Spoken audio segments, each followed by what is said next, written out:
Hi everyone, welcome back to Spoilers with Connor, with me, Connor. Today I'm going to be reviewing Season 3, Episode 1 of House of the Dragon. Let's get into it. You know, I was very scared to watch this first episode because Season 2 was atrocious to me. I really didn't like it. I think they set up this big battle that we all expected at the end of Season 2 and it just didn't happen. We kind of felt that with Season 1 a little bit, but I did.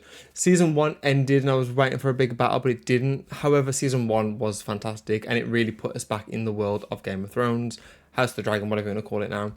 But yeah, Season 2 was just a hot mess. We did have a brilliant action sequence with the dragons in like the midway through Season 2, but I'm so glad that we opened this episode how we do. This whole episode was a great start to this season. And we don't see a lot of shows that just start with this kind of big war, bang, fight, whatever, bang. You know what I mean? It was epic. It was brilliant. It's exactly what we needed after like the disappointment of the end of Season 2. So I want to start off by talking about Sheep Stealer and the Dragon Rider of that one. I don't even know her name. But essentially she's trying to get this dragon last season, and this season she finally plugs up the courage to get onto this dragon. She gets on, flies around, the dragon's like, get off me, but the dragon does come back and feeds her. So the dragon has bonded with her, essentially, is what I believe. And so she goes and rides this dragon, but the dragon's already kind of not really like obey. But I don't know, does it obey her? I think it does obey her for the most part. But then as we later see, which we'll get to, I'll kind of stop that bit, but I was so annoyed with this dragon, so annoyed. But we'll get into that a little bit later. Last season, I couldn't really remember what happened with Rhaenyra and Alicent, but I just got off the phone with my friend, and I believe they came up with an idea like, yes, we are going to leave, you take the castle, you know, what's his name, the guy with the big dragon, Aemond, is going to leave, and you can take the castle, and it's all yours, and then all you got to do is kill Aegon and the big dragon. Well, they didn't really think about the king leaving and ditching the one with all the burns and whatnot. And so Aemond, God, I'm forgetting all the names. Aemond is left to be like, yo, where's my brother? Okay, I guess I'm king. Brilliant. So now he doesn't leave, meaning the plan doesn't really set into motion, which is going to really piss Rhaenyra off when Rhaenyra realizes that her son is dead. Spoilers, this is a spoiler reaction, it should say that in the title.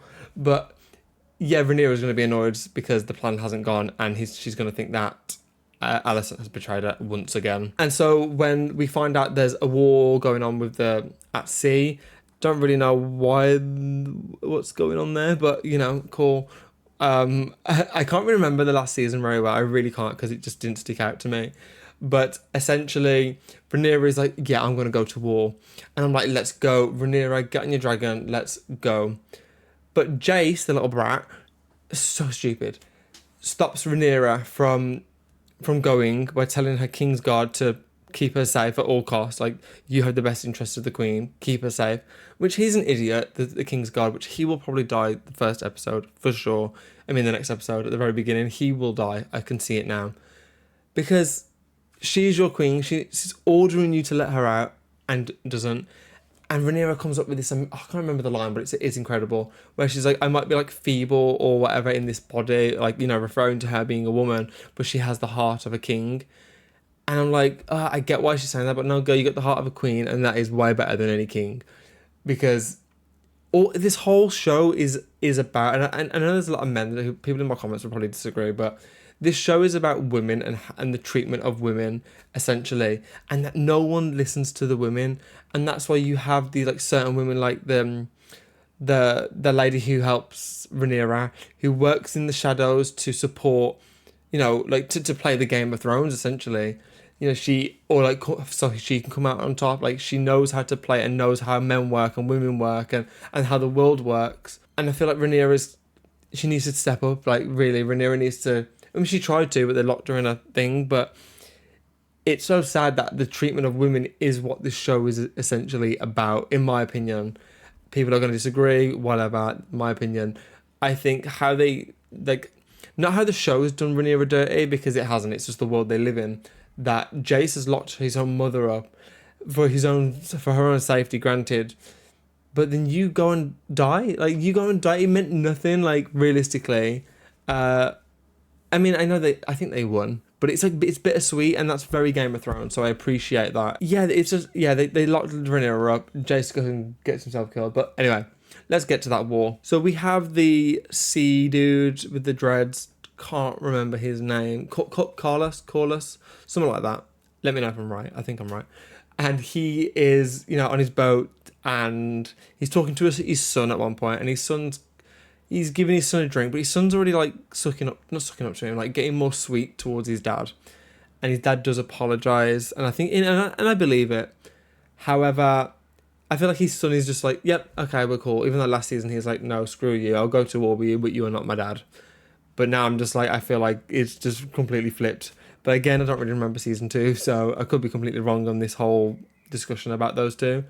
But they're cool characters, and I do like them. And we see a lot of naval fighting. The ships are coming. They're getting to war, and I was surprised. I was like ready for the dragons to come and fight, but really, I was like, oh, this naval stuff is actually really good. It reminded me of like Pirates of the Caribbean, which I'm gonna watch those again because this really it got me excited for that kind of stuff. Naval battles, I guess. It was very cool to see that, and I was glad that, okay, we got the dragons, but we did get something else that was equally as cool. So props to the House of the Dragon team and all that. Like, they really nailed that. And essentially the dragons come, and is it Baela? Baela's one of my favourites as well. She was a badass this episode. Baela and Jace go to fight in this battle at sea, and they have crossbows. The bad guys on the boat. I said the Greens. The Greens have, I'm going to call them the Greens, have crossbows, and they shoot at Jace. And I knew what happened to Jace because it got spoiled online for me years ago, and I've just always remembered it because I knew this episode was going to show that his death. And so the spear crossbow hook thing that gets Jace, it misses him, and it nearly gets into the dragon's neck, but doesn't. It just gets like the harness, I guess. And I was like, oh, he's not going to die this episode. It's going to be someone else. And then that's when I got scared for Baela. I was like, they're going to do a switch out. It's going to be Baela instead of Jace. And they didn't. But the twist of, I don't think this happens in the book, correct me if I'm wrong, but instead, Sheep Stealer. It's Sheep Stealer that comes and fucks everything up. Like, it's brilliant. Like, it's brilliant TV. I'm glad they did it because it's very Game of Thrones. It's very this world, And it was so, okay, Baela comes into the fight. Not Baela, the other one. The Sheep Stealer comes into the fight, and the rider, I forgot her name, is like, oh, okay, we're gonna go attack, let's do this. And the dragon's like, yeah, cool, let's do this. Wink, wink, nudge, nudge, let's fuck everything up. I keep swearing, sorry guys. And the dragon starts attacking the bad ships, cool, and then starts attacking the good guys. And I was like, this dragon is a dog. It really annoyed me. It was like a dog, it wasn't trained. Not that all dogs are trained and not trained. You know what I mean. It was just feral, which is how I like to describe my own dog. Yeah, that's it. Sheep Stealer is my dog. It doesn't listen. You can train it all you want, but it has its own little, world going on. And this dragon just starts burning the good guys, and I was just like, this dragon's just in it for the fight.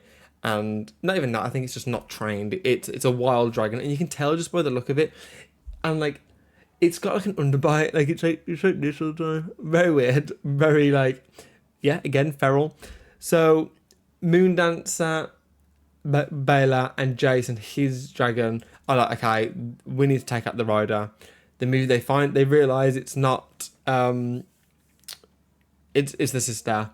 So that's the whole thing, and they're fighting, and it's so annoying because it's like, guys, we're trying to do something, but this dumb Sheep Stealer dragon, which is a stupid name for a dragon, but I understand why, because it's still bloody sheep, because it's fucking, really annoyed me, this dragon did, but that's the point, And, but before that, we get this moment where Jace is getting pulled down to the water, and what saves him is Baela, and the way she uses her dragon, she's fast, she's, she's quick on her feet, she knows what she's doing, she rides amazingly.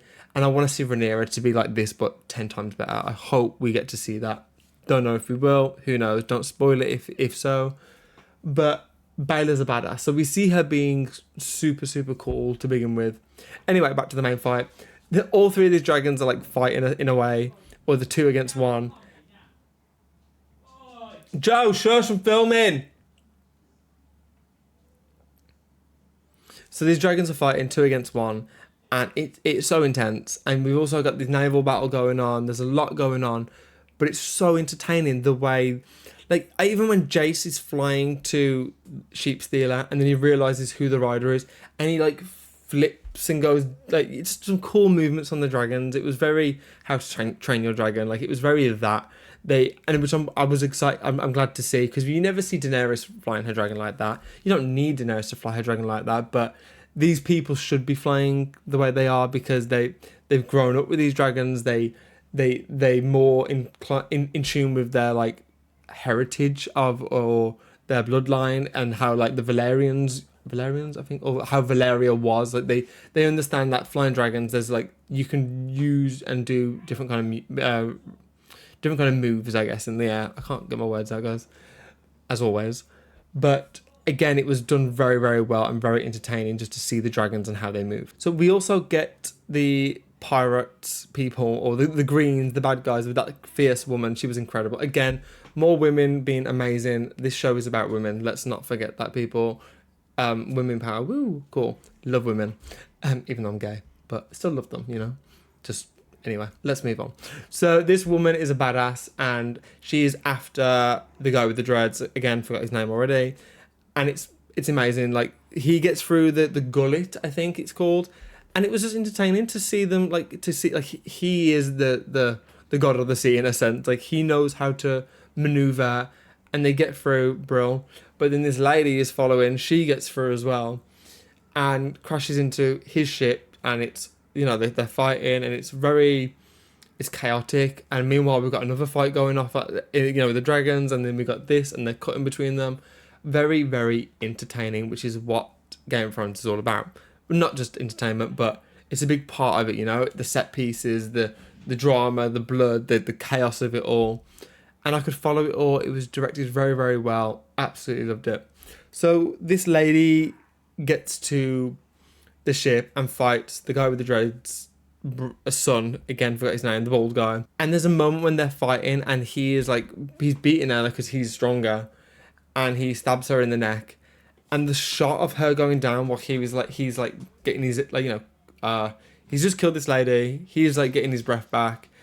And the shot was incredible. She kind of slides down and then goes into the water. I just love the shot. It's bro. I'm going to put it here, because just in case anyone doesn't know what I'm talking about, because I'm not describing it correctly, but it was fantastic. It was really, really cool. And so we get to the last part of the episode, where we have the dragons are fighting, the girls are fighting, and Jace, and Sheep Stealer, aborts and is like, yeah, I'm done. This was fun. Bye, guys. Enjoy. Meanwhile, Jace's dragon has been stabbed and being brought down, which I was like, oh god, it is gonna be him. It is. He's gone. And as he is falling down, Baylor sees and he's like, okay, let's go quick, hurry up to her dragon. But unfortunately, she doesn't get there, and the dragon, unfortunately, is drowning with Jace on it. Jace gets out, and as he comes up, he's like, oh, I'm good, I'm safe. Bam, arrow to the back. I don't know what that was. That was not elegant, you know what I mean? But I was like, oh, guys. But I think the books and the show have always had these, these twists, like the Red Wedding, Joffrey's death, everything, shocking moments. And that was a shocking moment, but he did die, and I was like, I already kind of knew, so it's sad. But I think what shocked me most was seeing Sheep Stealer come. It really was like the Game of Thrones feel for me, where we have our good guys going through something, and we want them to win, but something, not stupid, but something else is happening that really buggers it up, It's frustrating, but it's brilliant to watch. It's one of those that it subverts expectations a little bit. And so for that, that is what is the highlight for me. Sheep Stealer annoying me. It was so annoying, but yeah. Anyway, Jace dies, and it's the first arrow is he turns around and looks, and then he gets more, and he gets one through the neck, and you're just like, yeah, dead, absolutely dead. I was gutted. I didn't really care much for Jace. He was an okay character. I liked him, but just again, a stupid mistake. You should have let your mom go. You know what I mean? Whether she would have succeeded, who knows? I'm hoping that when we do see her ride her dragon, it's the best thing we've ever seen. I really, really hope so. I feel like Rhaenyra's earned that at this point because she's always kept in a cage, you know, because of these men who are supposed to be loyal to her, and then they all do stupid stuff. I'm interested to see Rhaenyra's reaction next episode to all this whole thing. Whether she's like annoyed with her son or she's just in grief, who knows? I guess we'll find out next week. I didn't really talk a lot about the Greens this one. Like Christian Cole's doing something, Damon's doing something. I don't really remember, so I'm not really gonna talk about it a lot. I know the king, the one with all the burns, he's been captured, and the other guy who's with him is like helping him to get. I can't remember where they're trying to go, but they think of a plan to get there, and I guess we'll have to wait and see. So I'm not really going to talk about that much, but oh yeah, Alison gets a kiss from her son, so that's fun. Way kind of.